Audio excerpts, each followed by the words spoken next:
here. I hope you enjoyed his talk, and please take advantage of him, make many questions, and also enjoy our speakers during the breaks, please. They are very nice people, they are very warm, don't be shy if you're looking for a position or any recommendations. You can always ask. I don't know what the answer is, but... So first of all, thank you so much for the invitation to be here and the hospitality that you guys showed. I mean, it really is just remarkable. I've had an amazing time already, and it's just been one day. So I have a full day left. So I want to tell you a little bit about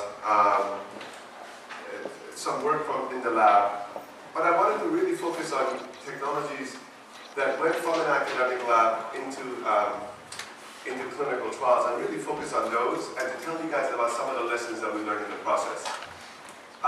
So it's a little bit of a different talk that I would normally give, which would be covering a bunch of science. I wanted to mix a little bit of business, a little bit of innovation, and a little bit of science, but I can go into any area of it that you want deeper. So I have to always start off with this slide for policies of Harvard Medical School, which is that technically I have some financial conflict of interest because I've been involved in founding a number of companies and I serve on some advisory boards.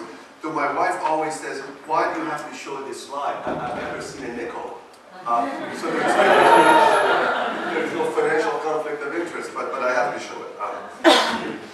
So the thing that I wanted to do was to just spend maybe 3 minutes or 4 minutes just to tell you guys about nanomedicine and how we got here, at least from a US perspective.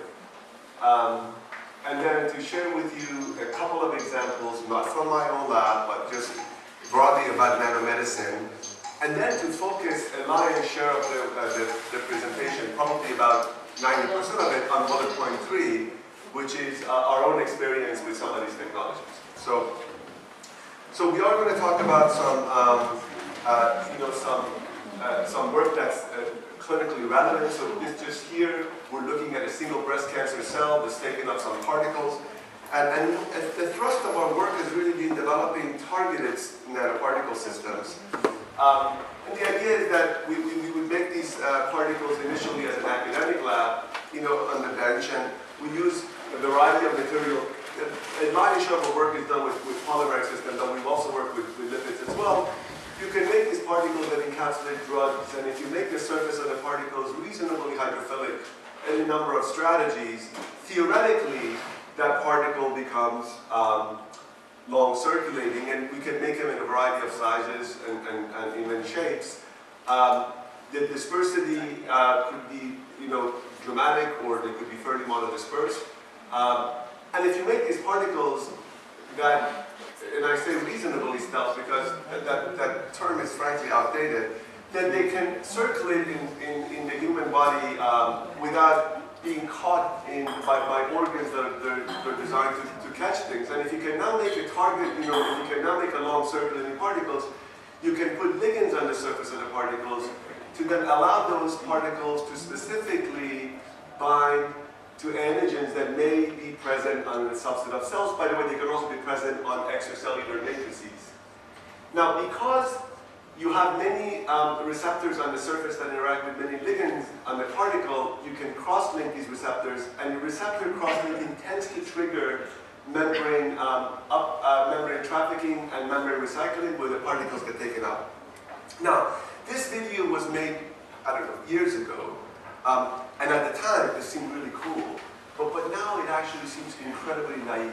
So every time I show it, I actually now do it to convey not the coolness of it, but the naiveness of the way we actually thought about these systems. So that was the way we thought about it then, but boy, do we think about it very differently today, and I want to share with you some of those more modern way of thinking about these things.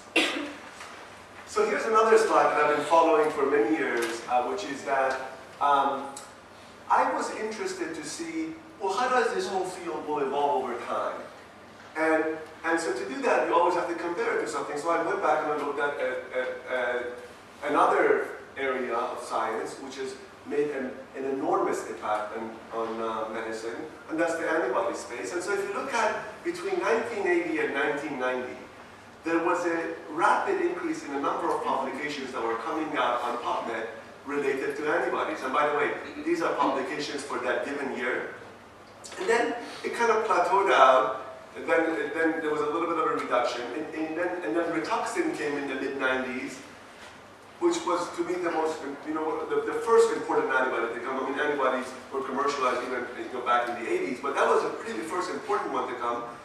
And then, and then from there on, biologics today represents a $140 billion market with enormous impact on human health, cancer, inflammatory diseases, just about every area of medicine. But notice what happened between 2000 and let's say 2010. There was a rapid increase in the number of publications that were coming up in nanoparticles. It actually surpassed it, just continued rising. It looks like it's now plateaued out at about 20,000 papers a year. So as of a few days ago, when I last updated the slide, it was 155,000 papers were published on nanoparticles. And what's remarkable is that more than half of these papers came in the last 5 years. So why is that relevant? Well, it's relevant because for the skeptics who sit and say, well, nanotech hasn't done anything for human health, I would say that's because it's just beginning. I mean, half the papers in the field are only 5 years old. It took 3 or 4 decades for antibodies to take off. So my prediction for you is whoever stands here to give a similar talk maybe 3 decades from now, that they'll be able to cite good data that nanoparticle technologies will fundamentally change the landscape of pharma biotech, probably in a more dramatic way than the biologics have had, which already have been enormously deep. Now, there is an unfair comparison when you compare nanoparticles to antibodies, and the unfair comparison comes from the fact that when you're talking about antibodies, it's more or less a very similar scaffold, but we're talking about nanoparticles, boy, there's a variety of materials and surface functionality and shapes. So maybe it's not exactly a fair comparison. So for those of you who were thinking that, let me take it off the table that I agree with you, it's not a very fair comparison. But I do think that overall, we are at the very early part of this platform. Now, where did it all start? Well, in US, in 2000, the National Nanotech Initiative was signed into law. And the idea was, number one, what is nano, and let's define it, because in the government space, if you want to fund it, you have to kind of know what you're funding. And then so the first thing they did was they came up with this definition that it's basically systems that at least on one dimension it needs to be 1 to 100 nanometer. Then you say that most people in the field will not adhere to that definition. But it's now progressively grown, and today it actually involves 26 different federal departments and agencies, and the cumulative capital that's been allocated to nanotechnology is now $24 billion in the US with $1.4 billion in 17. And if you look across the different federal agencies of how much they're getting, the Health and Human Services, or the NIH, is basically getting, and right around sort of mid-2008 or so, the budget basically became flat in that area. Oh, wait, I think probably the most remarkable thing about this graph is the fact that the regulatory agencies like the FDA actually got no funding on nanotechnology until, somewhere around here. And so, and even now they're getting a tiny bit of a budget, but it's progressively increasing, and that's of course important because as you go to translate all this nanotech that is coming from this budget, you need the regulatory body to be able to then push these things forward. So the NCI, the National Cancer Institute, really put this first significant capital in play in 2004 with the launch of the Cancer Nanotechnology Initiative, or Alliance. It was $145 million, and at the time, the National Cancer Institute director made this statement, which basically said that the goal is eliminate the suffering and death from cancer by 2015. And so 2015 has now come and gone, and of course, we're nowhere even close to for that statement to be valid. And so the key is we can't overpromise because we then enable the skeptics to then criticize it. You saw that we're very early, so so I think this is going to be decades from now, but it will happen. In 2005, the National Heart, Lung, and Blood Institute made their $54 million investment to create this Centers of Excellence or Program of Excellence in nanotech. Okay, so when we're talking about clinically relevant nanotechnologies, I think most of us would agree that probably these four encompass much of what is clinically relevant. Of course, inorganic systems are in the clinic, but these are the ones that have been commercialized, and I think it's reasonable to just focus on these just for the purpose of this slide, which is that, first of all, they have different advantages, different disadvantages, every one of them. No system is perfect. And I'm going to talk about maybe two of these, the liposome and the protein ones, just very briefly before we dive into a lot of our own work on polymeric systems. So this is a technology platform, which is this nanoparticle albumin-bound platform, or NAP platform. Neil Desai is the key inventor of this platform. The technology was owned by a company called Abraxas Biosciences, which was then subsequently sold to Celgene, so it's now a Celgene platform. And the idea is that you can take drug molecules that are solubilized generally with an agent that may have toxicity issues, and you could eliminate those solvents by solubilizing them essentially with albumin, which is known to bind drug molecule anyway. And when you do, as a function of the concentration of that albumin drug moiety, in high concentration, the system aggregates and forms this 135 nanometer particles. And so, and it's interesting, if you sort of go back and look at some of the, some of the early development of this drug, because it was over 130 nanometer, sorry, over 100 nanometer, and because the NNI definition was that 100 nanometer was the cutoff, and because nanotech was getting very hot, Abraxas was pushing to consider this drug a nanodrug. So they would actually go to the FDA and argue of why this should be considered a nanotechnology drug. But what's interesting is, the nomenclature aside, what's interesting is this graph, which by the way is actually from their own FDA filing, which is the moment this drug comes out of an IV tubing, which is hung, and it hits the patient's blood, in the order of, hundreds of milliseconds, hundreds of seconds, it basically breaks down from this 130 nanometer structure down to basically about a 15 nanometer molecules of this albumin. And so now you basically have, paclitaxel just circulating with the rest of the albumin in circulation. Now, they did eliminate the solvent that paclitaxel is normally solubilized in the case of just a drug in its conventional dosage form, and that's cremaphore-EL. And by eliminating cremaphore, they could push up the dose, the dose of the drug that was administered from 175 milligram per meter squared up to 260 milligram per meter squared. And because this system was less toxic to administer, instead of infusing it over a 3-hour infusion time to patients, they could infuse the whole drug, the 260 milligram per meter squared, in 30 minutes. And this rapid infusion also allowed for the Cmax of the drug to be dramatically elevated compared to the Taxol. So it was a combination of a higher Cmax reached by a faster infusion, elimination of cremaphore-EL for a higher dose of the drug to be administered, that resulted in some of the clinical work that we'll see later. But notice though that despite this rise in drug, that the overall AUC was, minimally changed. It was basically a 17% change in AUC. And if you look at a tumor level, and here you're no longer looking at human, now you're looking at animals again, that the difference between a tumor accumulation of the drug versus the drug in its conventional form is only about a 30% difference.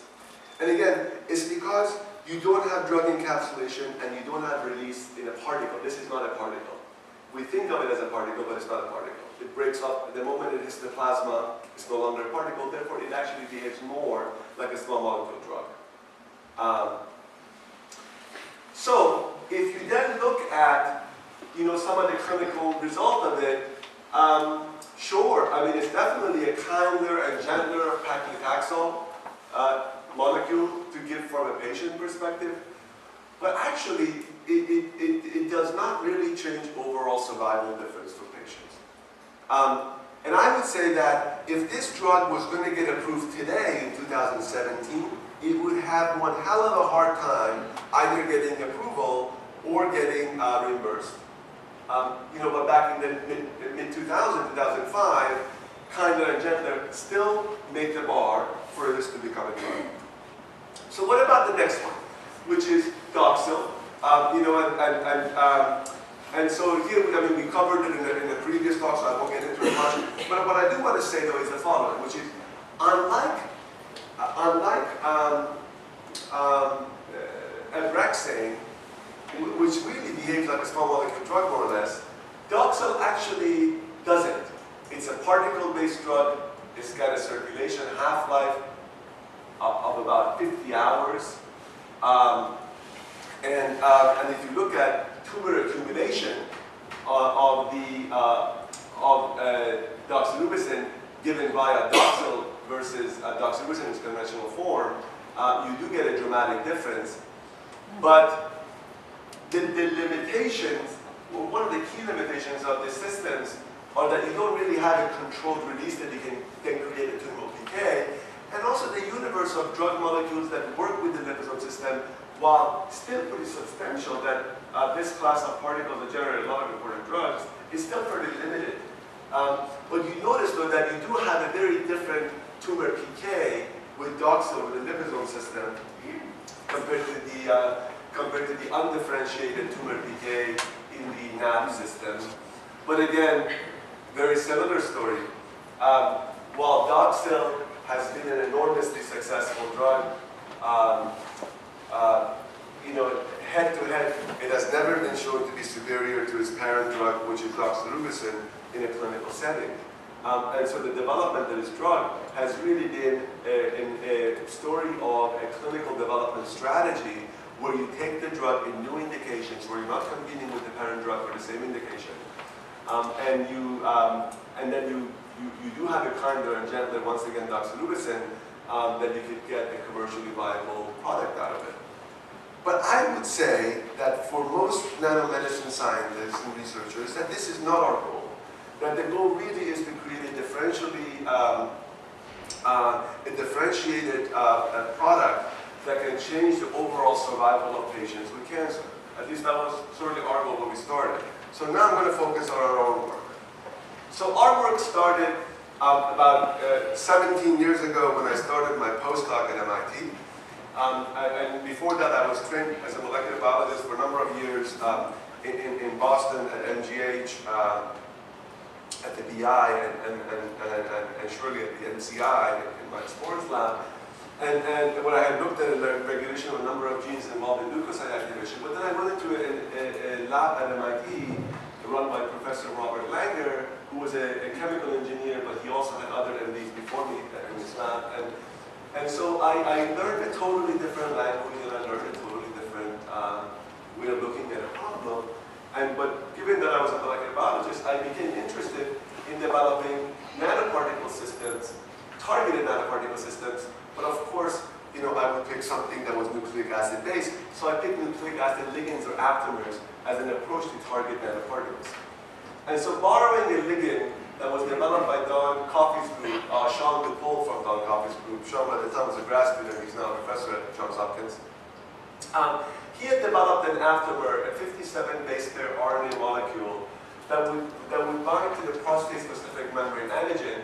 And that name is a misnomer because PSMA is actually not prostate-specific. It is expressed on prostate cancer cells, but it's also expressed on the apical membrane of most endothelial cells that line. I showed that these particles could interact with cells under conditional flow. And finally, we put a drug, in this case, a taxane drug, docetaxel, inside the particles.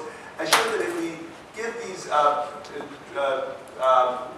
particles intratumorally to animals, single injection, that they would actually have a much better anti-tumor efficacy than the non-targeted particle and drug in its conventional form shown there in green. So the question is, why did we do this intratumorally? We did it intratumorally because I tried it IV and everything went to the liver. And I was a junior faculty trying to get promoted. I wanted that paper, so I did it intratumorally. Right? But the thing is, and I presented this work at the European Cancer Meeting in Paris in 2005, and totally shocked by the fact that it got a lot of enthusiastic feedback, and in fact it got picked up as one of the top 5 presentations at the European Cancer Meeting. And boy, is that a big meeting, it's like 13,000 people are there. And so I returned back to Boston, and then I met a totally different things in my life, which was incoming interest of people wondering if this is potentially commercializable. So, having trained with Bob Langer, I asked him, I said, Bob, what should I do next? He said, well, why don't you meet with this guy, Steve Zale. And Steve was a former grad student of Alex Klibanoff. And at the time, he had finished his PhD and had gone to industry, and he was at a company called Alchemy, where he was developing microparticle controlled release polymer system, and there was a drug called Resveratrol Consta, which now sells about $2.5 billion a year, that Steve had developed. And so he knew controlled release polymers, he knew particles, perfect guy. So I met Steve at a coffee shop, and I took him through this work, and boy, for those of you guys who may know Steve, a very, very thoughtful guy, totally understated. He looks at the data, and I said, Steve, could this be a drug? And he gave me the shortest answer you can imagine, no. Well, I said, well, why not? And he said, well, because every time you develop this particle, you would conjugate a ligand on the surface, you would end up with a different ligand density, you're doing this conjugation, maybe in an aqueous condition, you're getting your drug leaking out of the particle. The bottom line is, from a controlled manufacturing perspective, this isn't going to work. You can't manufacture it, you have no way of dealing with it from a regulatory perspective.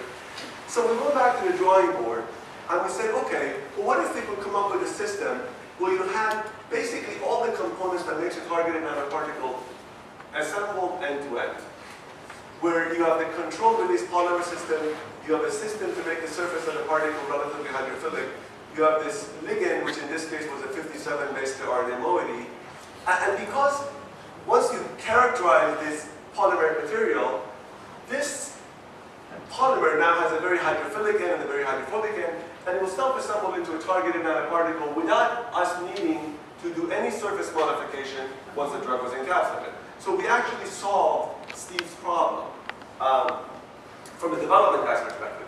But then a light bulb went off in our own head, which is, well, what if we mix this, what we called at the time triblock, with an equivalent diblock, but for example, change the terminal functional group on this PEG moiety from carboxylic acid to maybe an amino group.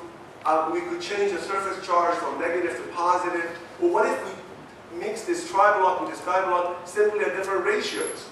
The more of this diblock we add, the lower the ligand density becomes. So now, well, what if we, change the lactide to glycide ratio of the controlled release polymer system? We could also change the degradation rate and potentially the release rate of that drug.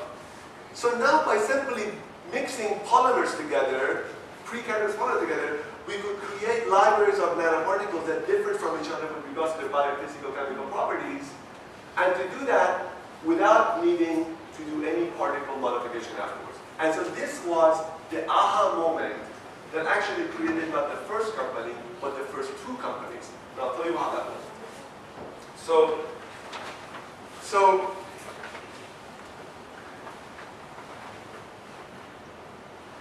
first of all, if you just mix this tri-block with a di-block at different ratios, you could precisely alter the ligand density on the surface of the particles.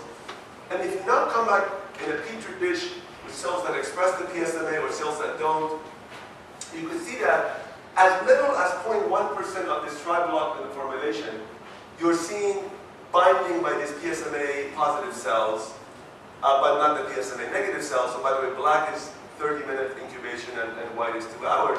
You go to 0.5%, you get another 100% increase. You go to 2%, you get another 40% increase. 5%, another 15% increase. So as you're adding more tri-block, the particle is becoming more and more targeted. And as it's becoming more and more targeted, it's progressively being bounding and getting taken up by the cell more effectively. So that's not surprising. But this was surprising. As the particles were becoming more and more targeted, they would initially go to the tumor, but then they would fall off. And the reason they fell off is because as the particles were becoming more and more targeted, you now have this nucleic acid moiety on the surface of the particle with the phosphate backbone, making the particle extremely negatively charged. And these negatively charged particles were being caught by the liver much, much more effectively than equivalent particles that were less charged. So we said, well, that's interesting. So there's actually a window by which the ligand density works well. And by the way, when we were doing this in the conventional way, which was doing a surface modification, it would be very hard to precisely get to that precise ligand density. And so when you have something like this, here's the rule of number 1, if you want a technology translate, which is file a really good patent. So we found this patent. I'm going to be silent because I want you guys to read it yourself. It's more effective than if I read it for you. Read it yourself and I'll comment on it after you read it.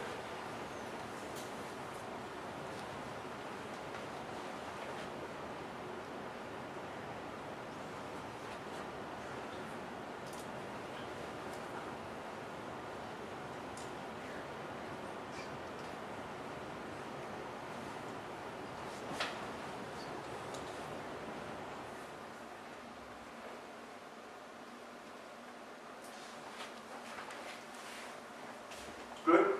Okay. So why is this important? It's important because of this last part. It says, and wherein there is a detectable amount of the moiety in the interior particle.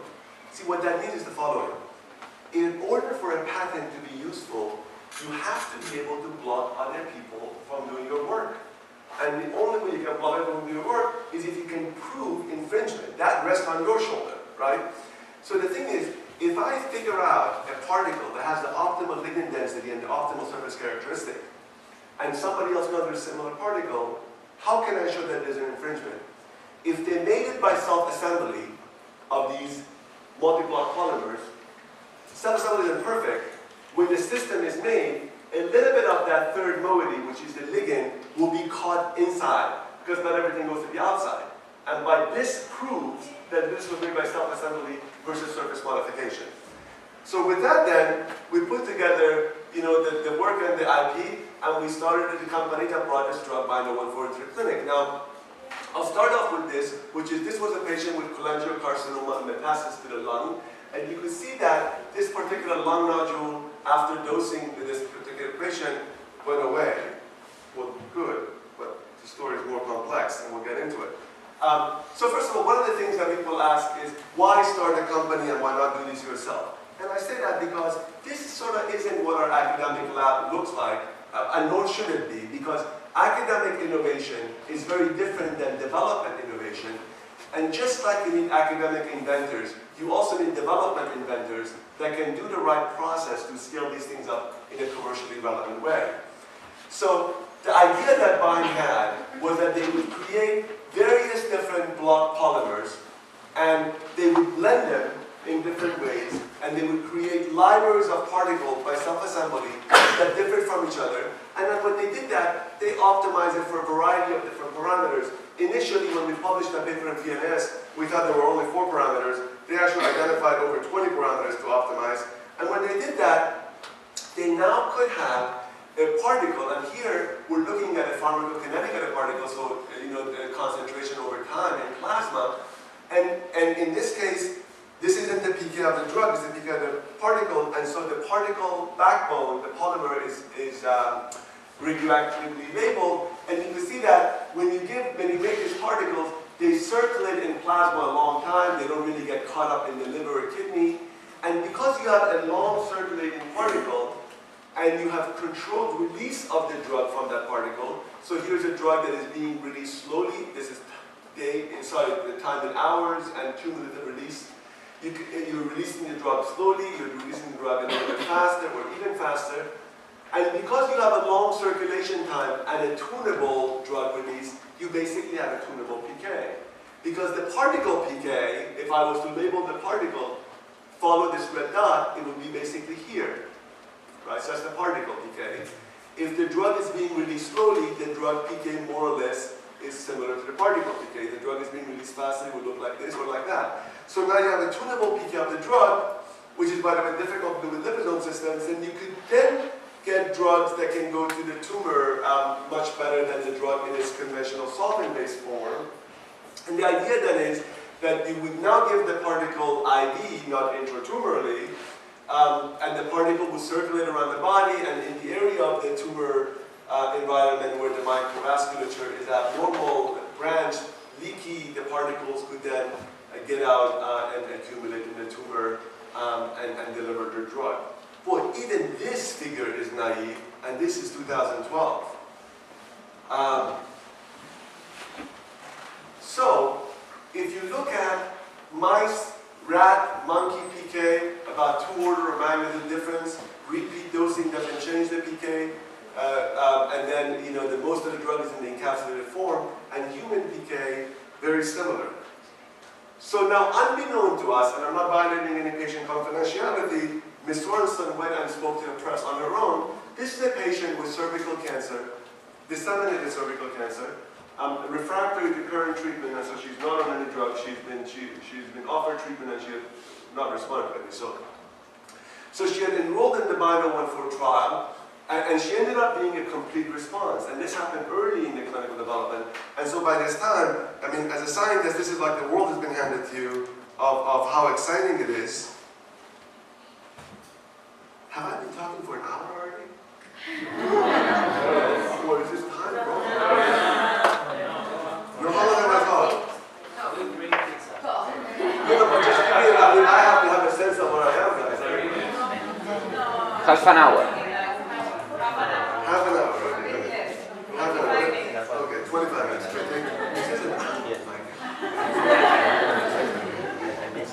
All right. So she ended up being a complete response, and this was, the world has been handed to me. Boy, was this exciting, and it's early in the trial. I'm thinking, my God. The drug, this was the first targeted polymeric system for drug delivery to enter a human clinical trial. That was in 2011. It then went into phase 2. So, obviously the company is not doing well. This is the Times Square in New York, and it goes public. So this is like the, an NCI who had funded this work. They're advertising this in the National Cancer Institute. This, if you went to the cancer.gov website, the buying logo was a gigantic part of the cancer.gov website.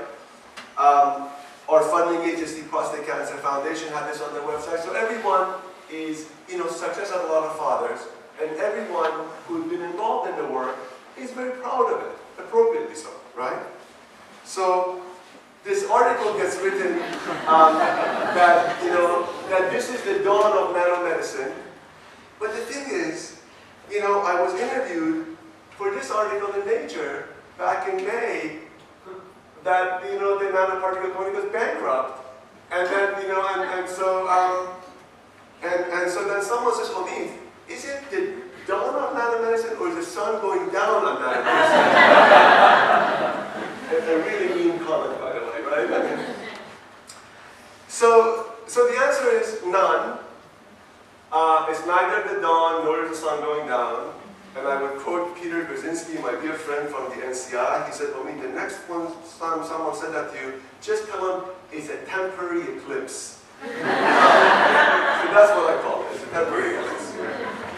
So, but what did we learn? So first of all, we went into lung cancer. And we enrolled patients. The second-line setting for docetaxel in lung has a 7% response rate. Our response rate was 13% with a progression-free survival of 2.7 months. The 2.7-month PFS is spot on what docetaxel does. The response rate of 13% was about double the response rate of docetaxel, but we didn't do this for a 7 to 13% response rate. We were aiming for 25-30% response rate, 20% at the minimum. And so you look at castration prostate cancer, similar story, a kinder, gentler docetaxel. But when I say kinder, gentler, really kinder and gentler. Neuropathy, very low compared to docetaxel, which is a major problem with it. Neutropenia, much better. But the thing is, the era of kinder and gentler making the cut in this pair environment, where you have drugs like CAR T coming, where it just destroys cancer, even though temporarily, but it still does. Then you have the response rate, you see the PD-1 and PD-L1 in the lung. This isn't going to cut it. So then, the company decided that they're not going to develop a drug, filed for bankruptcy, and Pfizer bought them for $40 million in bankruptcy. But the question is, well, what didn't we do? So we didn't really understand biomarkers. So first of all, this was a PSMA-targeted nanoparticle that was taken into a clinical development for all cancer patients. This is equivalent to taking Herceptin, which is a HER2 antibody, and give it to all breast cancer patients instead of HER2-positive breast cancer patients, right? And I was very disappointed by that, but nonetheless, that was a decision the company made. And then there was no understanding of the way the system behaves in the human body and this nano-bio interaction, which we're going to cover. Now, here's work by Professor Ralph Weissler at MGH, unpublished. And Ralph is an expert in imaging. He's a professor. He's a director of the Center for System Biology at Harvard. And he took 2 patients with renal cell cancer and gave them this iron oxide particle, Farokhzad, and then imaged them by MR. And what he found was 2 patients, same tumor type, same tumor size. One patient gets a homogeneous uptake of these particles, and one gets a heterogeneous uptake. So same tumor type, different patients, different, quote, EPR, which on its own is an outdated term. Then, unbeknown to us, another company in Boston who was developing a liposome drug, an irinotecan drug in liposome, and this is Merrimack Pharmaceutical, had thought about it along the same lines, which is that they took patients and they gave them Farokhzad, they imaged them 24 hours later, then they grouped the patient. Half the patient that get a higher level of Farokhzad, the other half that get a lower amount of Farokhzad, and then they gave the irinotecan liposome drug, and then they followed those patients like they would normally in their trial. What they found was, for the patients that got more of the iron oxide particle taken up, these were the patients that responded to their drug. And for the patients that got less of the iron oxide particle, these are the patients that respond less to their drug. So we didn't know this was being done, by the way. This was unknown to us. This we knew from Ralph's work. So from Ralph's work, we said, okay, well, Ralph, what if you give your particles and I give my particles, and then let's look at whether they kind of co-localize in tumors together. Well, first of all, they do, even though the particles couldn't be more different from each other with regards to their physical or chemical composition. But at a macro level, the accumulation of one and the accumulation of the other in the tumor followed each other. But if you now begin to look at cellular distribution of these particles in the tumor, looking at 2-photon microscopy, you would then see that actually within the tumor, they tend to gravitate to different cells. So these iron oxide particles, as a fraction of the total uptake, tend to go more to neutrophil and macrophages and less so in the tumor cells. But the therapeutic nanoparticles tend to go more to tumor cells and maybe a little less to macro neutrophils.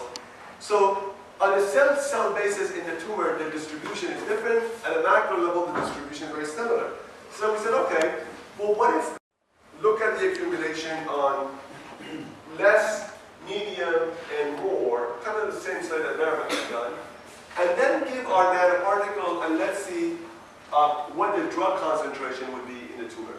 So if you now group the iron oxide particle in low, medium, high group of mice and give the therapeutic nanoparticle, you will see that if the magnetic particles doesn't get it, that these therapeutic particles, don't deliver any drugs.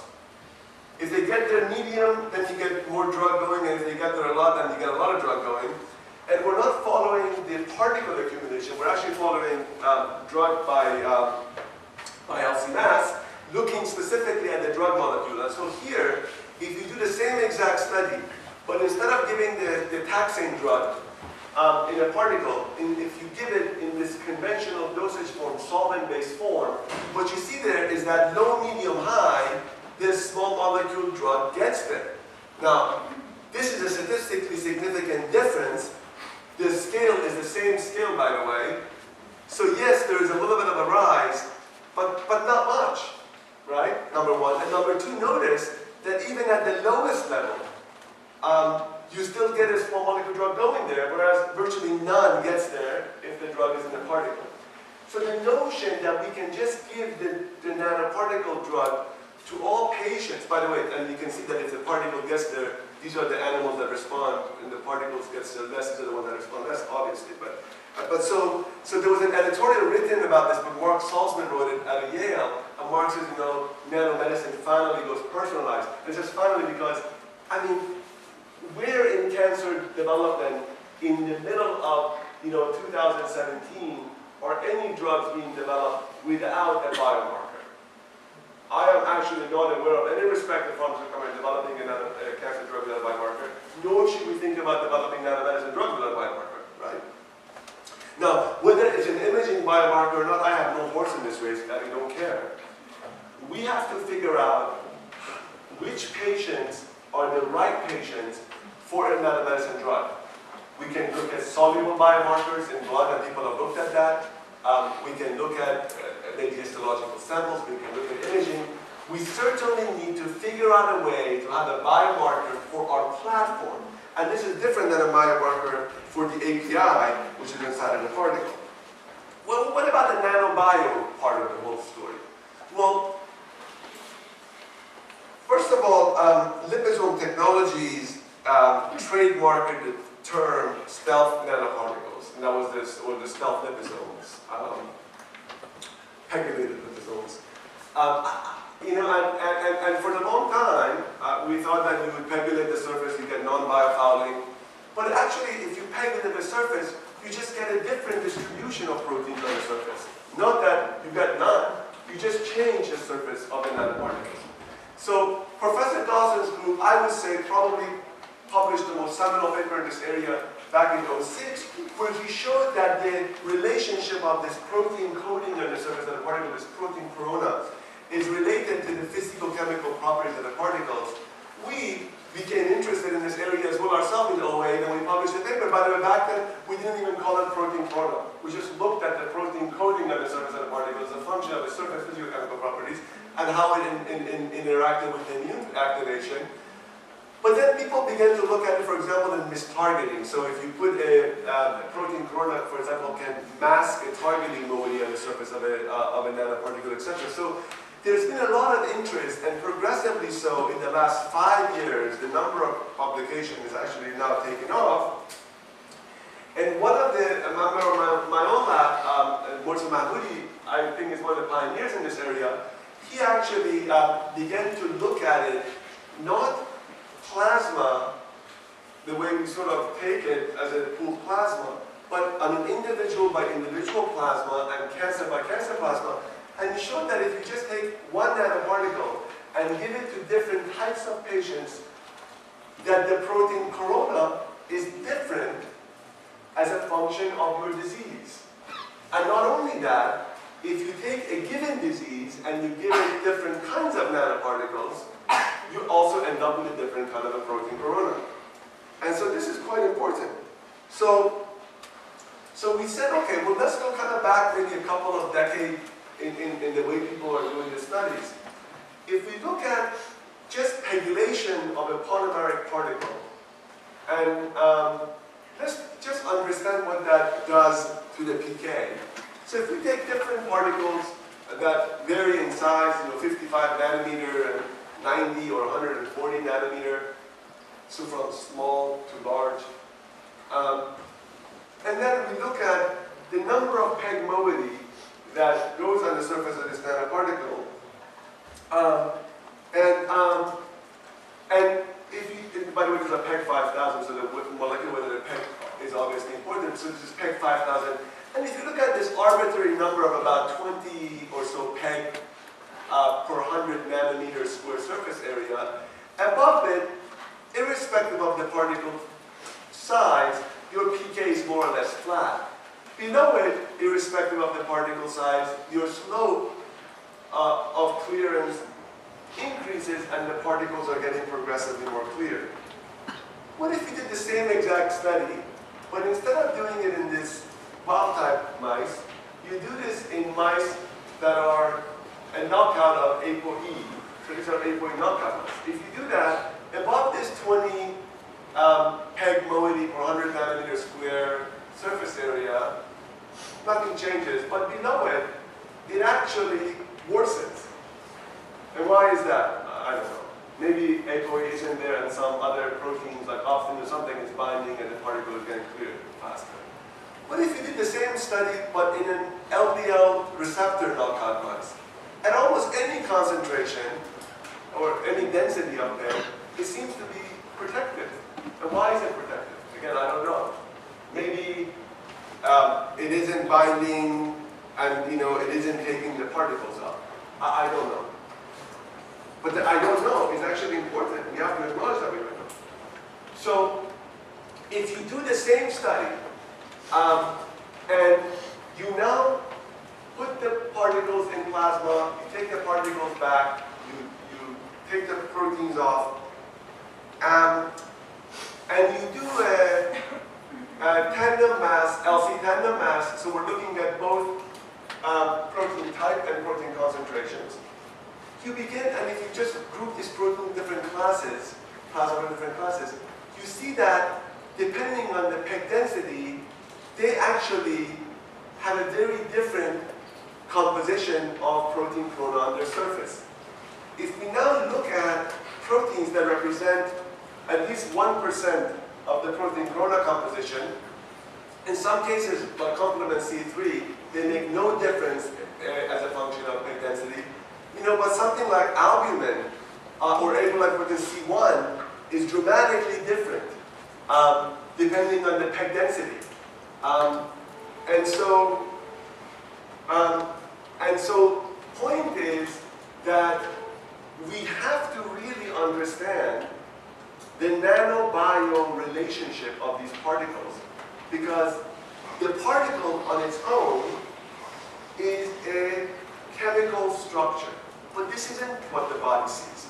The moment this thing hits plasma, in minutes, it's got a protein corona on its surface that is unique to that physicochemical properties. That is what the body sees. So understanding the biological identity of this particle is going to be critical as we go to develop these drugs, later. By the way, a lot of what I said, plus more, is in this recent review that Jinjun Shi, a former member of my lab, who's now an assistant professor, soon to become an associate professor in our Center for Nanomedicine. We wrote this together. So anyway, so a lot of what I said is covered in this plus more. We're in how much time now? Guys, how much time do I have so I can? 15 more minutes, huh? 15 more minutes, so 15 more minutes. So I'll tell you guys about this and then we'll skip to something different. Okay. So if you look at cancer, you've got really two forces that are playing in the way that disease gets developed. And despite the fact that there are two forces at play here, much of our effort in drug development has been on this side of the equation, right? I mean, this side is kind of almost ignored. So we became interested to see if it's possible to address this side. And we became interested in developing nanoparticles for mRNA delivery, and specifically delivery of mRNA that encodes tumor suppressors. But if you look at this system, just looking at an mRNA for GFP as a proof of concept, we could basically deliver GFP progressively as we increase the concentration, and we can basically reintroduce GFP or introduce GFP in these cells and do a better job at it than the conventional nucleic acid transfection systems can do. And this system is reasonably biocompatible, and we've actually demonstrated the system a number of times for delivery of other moieties like siRNA. If you now take an mRNA against P10, which is a well-known tumor suppressor, that's actually been it's absent in prostate cancer and progressively as prostate cancer disease progresses, the loss of P10 becomes almost 100%. We can basically reintroduce P10 in cells that lack the P10, and the introduction of the P10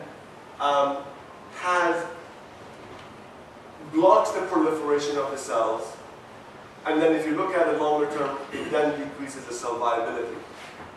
So it's got some basically anti-tumor activity, just the reintroduction of the P10.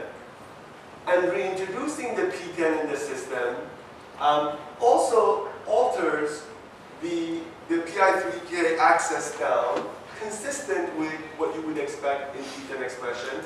And the end result is that you basically increase apoptosis in cells that get the P10. If you now take cells like just normal prostate epithelial cells that don't have a loss in P10, introducing P10 does nothing. And if you take prostate cancer cells like U145 that don't have a loss of P10, and you introduce P10 in them, it also does nothing. So if you have a loss of P10 and you reintroduce P10, it's got some benefits. And I say some benefits because remember that equation is two arms. I mean, and also in the case of prostate cancer cells, prostate cancer isn't just the loss of P10. We've got both forces at play. So if you not give the mRNA in its conventional form, it gets cleared very rapidly, but if you put it in a particle, you enhance the PK. And when you enhance the PK, you can deliver more of the mRNA to the tumors. And now that you can deliver mRNA to the tumors, if you now begin to dose these animals with the P10 mRNA nanoparticles, you can see that you change the kinetic of tumor growth in a therapeutically relevant way compared to controlled mRNA, in this case, GFP mRNA, for example. That the system is reasonably well tolerated, and then on the Kaplan-Meier you will see that you change the survival difference. The mechanism, again, it's enhancing apoptosis in tumors, and you can see there that we're delivering mRNA to these xenograft tumors, and you can see by tunnel what we do. So now, what about if you look at prostate cancer? Really, you've got two things going on. I mean, you have the loss of P10, but you have the whole androgen receptor axis that is now quite active. And so androgen deprivation really is the mainstay of early to mid-stage prostate cancer therapy. And so we said, okay, well, let's look at AR. So you can basically silence AR with an AR-specific siRNA. This system right now is just delivering siRNA. Or we can leave AR alone and reintroduce P10 in this cell. Or the same particle can deliver both an siRNA against AR and an mRNA for PTEN.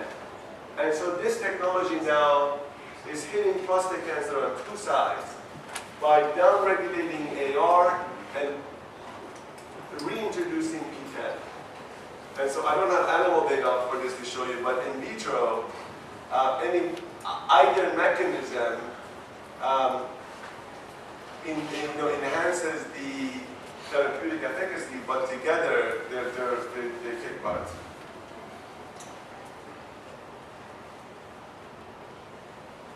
And we'll do this story, and then I want to tell you something different at the end. But okay. So most nanoparticle systems are given IV that are now in the clinic. And if you do that, fine. If you're treating cancer, that works. You know, I mean, it's a bad disease. The patient will tolerate coming in for an IV in their hand and an infusion. But if you give something IV, a whole lot of other therapeutic areas are not available to you because it isn't viable. I mean, imagine taking Lipitor instead of orally every day, IV every month. Who would do that? And so we became interested in developing nanoparticle technology for oral delivery of drugs. To do that, we said, okay, it's very tough to get these guys absorbed. What if we use body's transport pathways to get nanoparticles actively transcycled across type barriers? Now, the Fc receptor neonate, or the FcRn, is involved.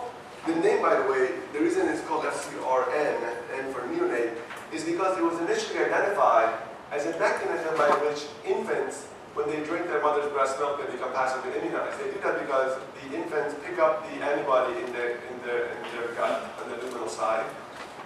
It then gets picked up in the pH of around 6 in the gut, gets transported at physiologic pH, is then released from the FcRn on the blood side of the enterocyte.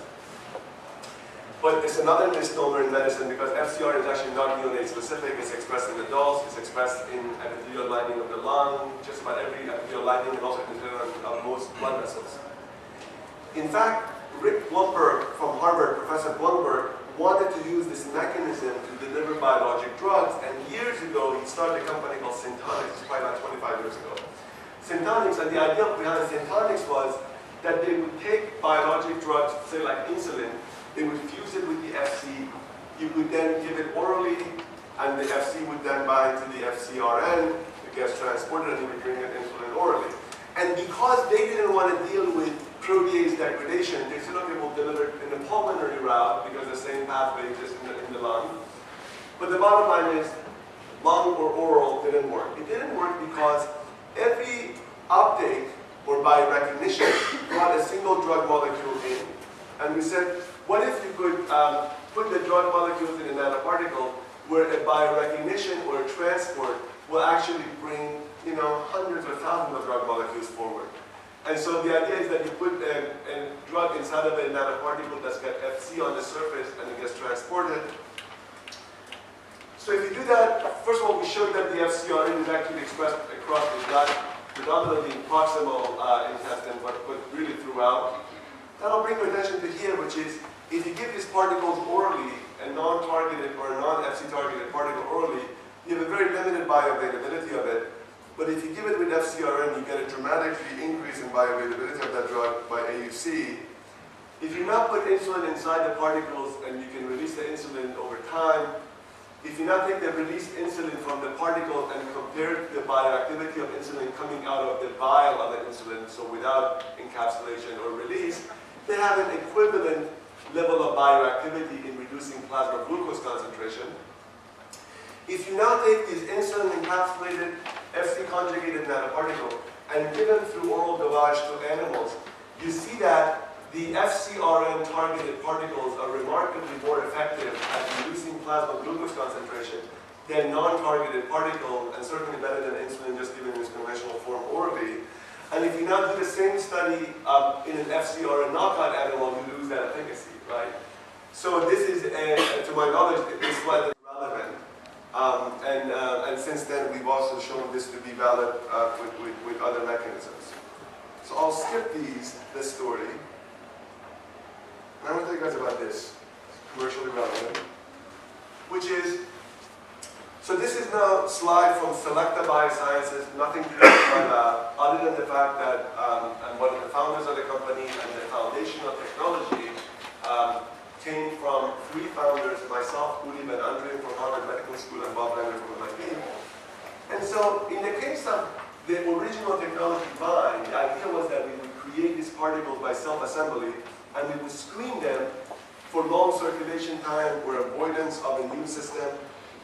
We said, what if we could do the same thing by self-assembly, but this time screen them for binding to the immune system and maybe activating the immune system. And this happened totally by coincidence because I had asked Omid and Andrian to join the scientific advisory board of Vine because I was really concerned about the immunogenicity of the system. So I thought if I put a really smart immunologist on our scientific advisory board, maybe he would help us mitigate the risk of that drug development. Unbeknown to me, Uli said, hey Omid, we should actually use this to our advantage. Let's make it maximum immunogenic for vaccines. I thought it was really cool. So we started this other company, Selecta. Same platform, different application. The idea being that you could basically put different things inside, different things outside, and then you could screen them for size, different charge, etc. And now the question was, how do you develop a drug? So we could have gone and in a traditional vaccine path. In fact, I would say we did initially, but that was not the smartest thing. Because you would then do what is already done by so many other people, including big boys like Merck and GSK and others. But we said, okay, what if we went after this other concept, which is, what if we target the immune system, but instead of delivering an agonist, like a TLR agonist, to ramp up the immune system, what if we deliver a molecule that actually teaches the immune system to calm down? And so what if we develop this concept called tolerogenic vaccines? And the question is, if you develop a tolerogenic vaccine, what do you go after? So, I mean, obviously, the most important thing that one immediately thinks of is, what about organ transplant? Okay, that's a great idea, except if you take a look at an organ, what are you tolerizing against? There's tons of molecules there, right? So, we wanted to get simpler and simpler in what that antigen pool looked like so we can demonstrate proof of concept. And so early on, we then collaborated with two groups. We said, Juvenile Diabetes Research Foundation said, hey, help us out with type 1 diabetes. And Sanofi Aventis, another pharmaceutical, said, let's go after peanut allergy. Now, peanut allergy, the number of antigens involved in peanut allergy as an allergen are very limited, about 18. And one is a dominant one. So, but then, one of the guys in the company, Kei Kashimoto, who's the chief scientific officer, said, actually, you know what, guys? We should go after anti-drug antibody. And back then, if you would try to Google ADA, you would find very few hits. So he knew of ADA because he was actually developing biologics in his previous world. And what happens is, when you administer biologics, your body actually mounts an immune response against the biologic molecule itself. And in many cases, that means nothing, and those drugs are perfectly fine. In a subset of patients, eventually the anti-drug antibody reduces the PK and the patient becomes resistant to the therapy, then do dose escalation and dose intensification to keep your efficacy up. And in some cases, that antibody actually causes allergic response. And so the more we looked at it, the more we realized what a massive problem it was. And when we talked to people, we got utterly discouraged that this is even a good idea. But nonetheless, they had a conviction to go after it, and I think it was really smart. So if we now take a transgenic animal that expresses the human TNF-alpha, these animals spontaneously develop arthritis. You could treat their arthritis by giving them a drug, Tumor. By the way, Tumor, at its peak sales as a drug sold by AbbVie, is selling about $13 billion a year. So this is not a small drug. It's the biggest drug in the pharma industry. When you give Humira, you treat the arthritis of these animals, But then notice what happens, that these animals mount an anti-Humira antibody against the Humira molecule itself. If you give the Selecta tolerogenic vaccine technology, as you begin to dose with Humira, for the first few doses that they can actually stop, because once tolerance is induced, this is not immune suppression, this is immune tolerance. Once tolerance is induced, you can actually stop, and then you can just keep dosing.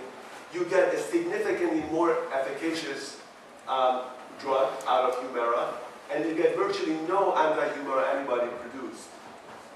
And if you look at, this is unrelated to us, this drug was approved, and when it was approved, the anti-drug antibody wasn't even on the regulatory label. The FDA didn't even talk about this, neither did the company. It existed, but it was never referred to, because it was kind of unknown. But in 2011, this, at the time it was selling 10 billion, its peak sales reached 13 billion. You can see that 28% of the patients were basically creating anti-Humira antibodies. So this is a big deal. So now the company has their only drug, and what they did was they said, okay, we're going to develop a uricase enzyme for treatment of gout. And uricase is an enzyme not made by humans, so it's immunogenic.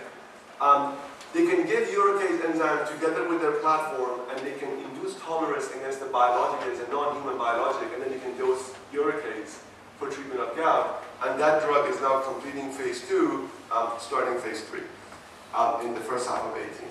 So I will, with that, thank all the people who've been involved in this, members of my lab, members of Bob Langer's lab, Omid Karnik's lab, Steve Lipper's lab, Sang-Yong John's lab, Neil Bender, Ira Tabas, Ralph Weissman, Joe Gantov, Uli Benadrian, Farokhzad, Mustafa Nusrat, and members of my lab and our funding agencies. And well, thank you for your time.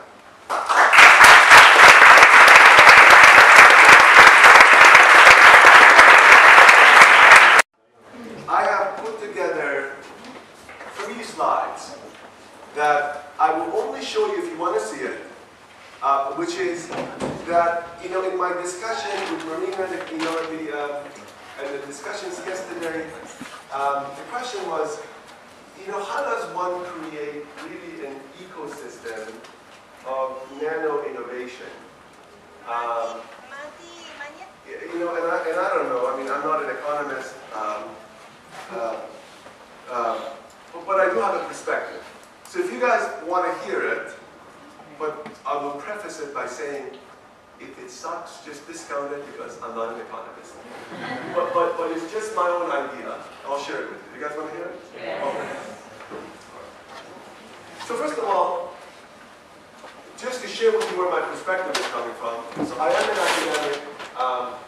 I have never, you know, I've had one job all my life, which is I train where I work today. I train where I work, and I took a job there, and I've been there ever since.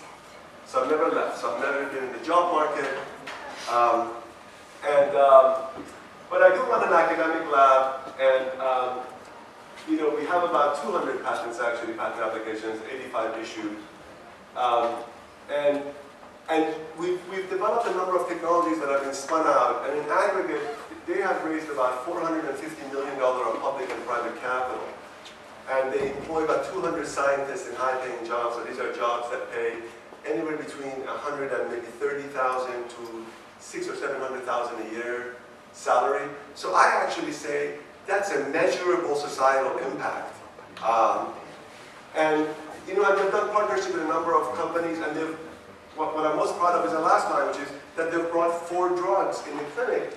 And I shared with you the bankruptcy because there's a lesson in this, which is not everything works, nor should it, right?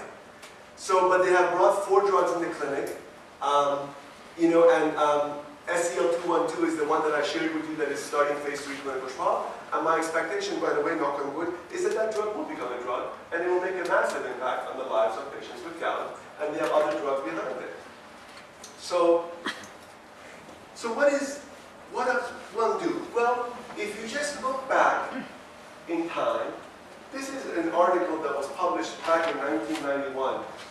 And, you know, and in 1957, the GDP of Ghana and South Korea were the same. By the way, I have news for you. The GDP of US and Argentina were the same as early as 1930, right? So, but notice what happened to the GDP of South Korea, and notice what happened to the GDP of Ghana. So, part of what that statement there is, which has nothing to do with me, that's from the World Bank article, are problems that one cannot solve readily, right? And certainly in a forum like this.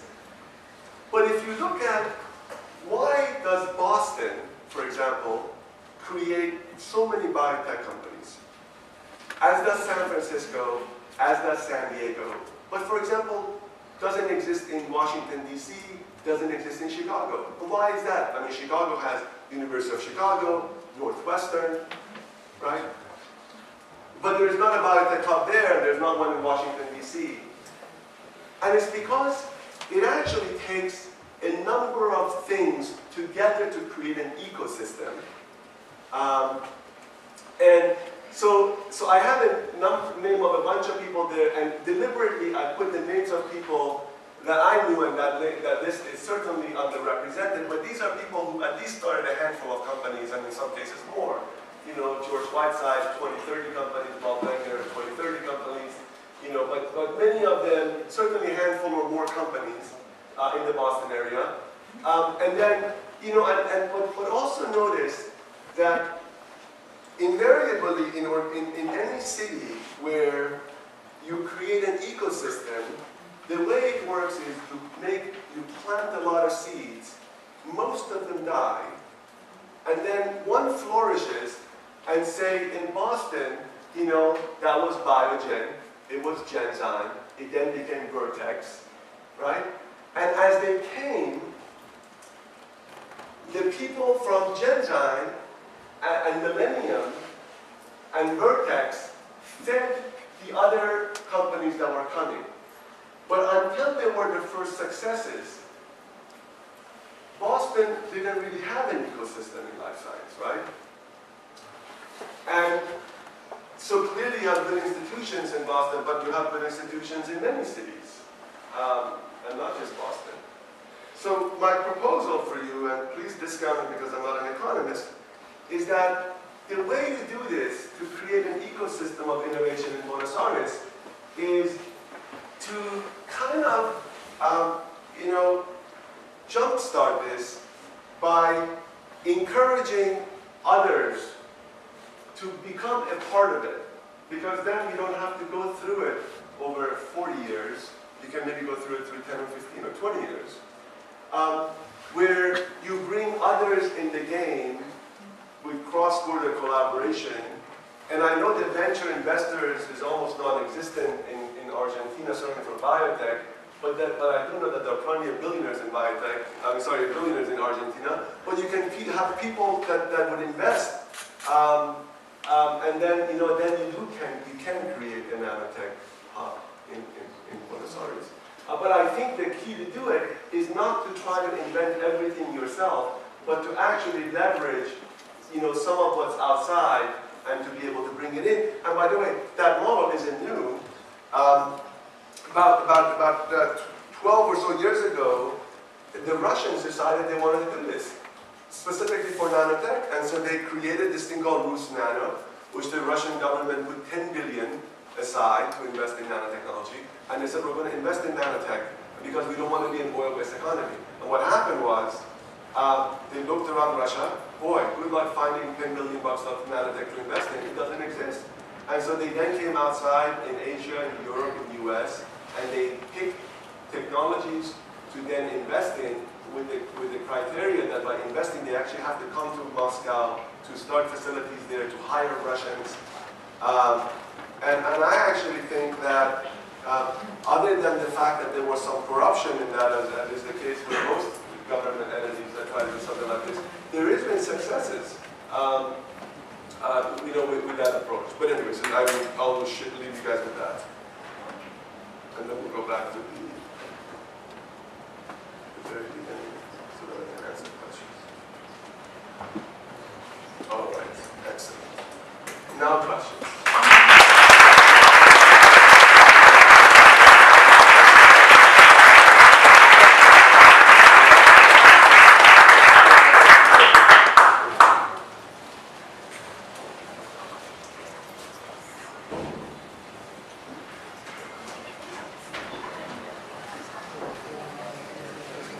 Great talk, thanks. You talk about these biomarkers that we have to look for in nano. They left a little bit these biomarkers. And I guess I know a little bit of the experience of the adoption of the CAR T cells of the engineer that you look for the biomarkers. But still there's the problem of the off-target effect, even if you know the biomarker. Because we cannot check what happens in the body with the cross-reactivity. What about in the nano world? Is off-target effects is there and what is happening? If you have some experience with that? Yeah, I mean, so there's off-target effects with any drug, but I would say the following: those off-target effects come either at the PD level, which is the drug moiety itself, or at the technology level. And so if you have a drug molecule that by virtue of the way that drug moiety works, it'll interact with some other cells and create tox, you may be able to mitigate some of that tox by altering the biodistribution. But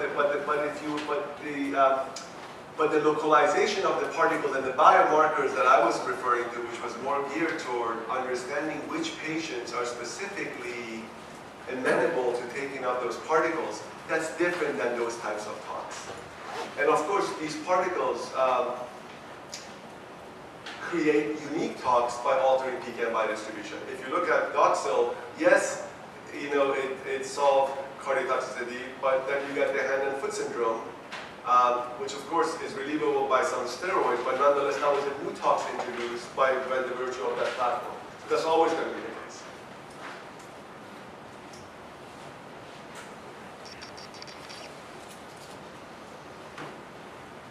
Thank you, because both talks were fantastic.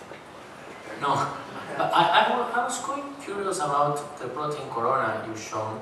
How variable is in the same individual measured several times, for example? Is it a problem of the individual, or is it a problem of the circumstance in which this interaction takes place? Yeah. Excellent question. I don't know. but I do know the following, which is, given that the concept of a protein corona being specific is just so crazy to even believe, right? How could a combination of hundreds of proteins specifically bind to the surface of a particle in a reproducible way, right? Think about that. Not to mention, if you look at human plasma, 99% of human plasma is 21 proteins, right? 55% of it is one protein, right? So how could you create a protein signature for a given particle that's reproducible? So to answer that question, we said, okay, for a given plasma, let's reproducibly make particles at different times, different batches, and do these assays differently. And when we did that, for a given physical chemical properties, we get a unique signature back. Now, whether the same patient over time, as a function of the diet or other things, changes or not, I don't know. And the other thing is, when you're a hammer, everything looks like a nail, right? And so if your assay is a mass spec, we're looking at protein, but protein corona is only a fraction of what binds. I bet you fatty acids bind, other things bind that we're not looking for in the context of that, the assay that we're doing. So the answer is a lot to learn, we don't know enough.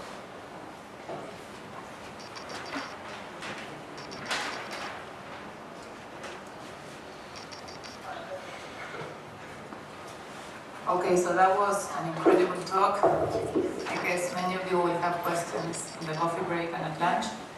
So now we go to lunch and we'll come back at 2:30. So we give you 15 more minutes to compensate and we start later.